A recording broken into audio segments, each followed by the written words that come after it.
just tuned in. Leo kuna nani hapa? Melvin Muthoni. Melvin, challenge leo ni rahisi sana.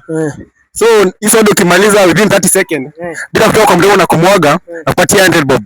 Mimi naweza hiyo na kunywa bila kutoa. Wewe unaweza fanya? Haya, shikilia. Acha niweke timer. 1. Ngoja nifungue bwana. 1 2 start go. 2 minutes. Hakuna kumwaga. Unamwaga. 2 minutes, 6 minutes.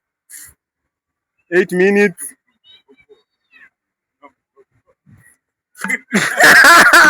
Uko nini kwa njaa bro? Si jali nimetoka kula hapo sasa hivi. So utabeje pengine hapo nje wanataka kufanya challenge. Wakuja wajaribu hiyo challenge. Ni rahisi ama ni ngumu? Ni ngumu na ni rahisi. Sawa, mia yako ndio hii hapa. Yaani umemaliza within 10 seconds. Ulikuwa njaa. Nimeshipa nimekula vibaya. So nipatie mia niwapatie ikiwa mwende mgawane. Ndio mia yako sawa? Kwani unasikia kizunguzungu? Hiyo kitu na shipa vibaya sana. So guys, thank you for staying. Going to the next one. Sure.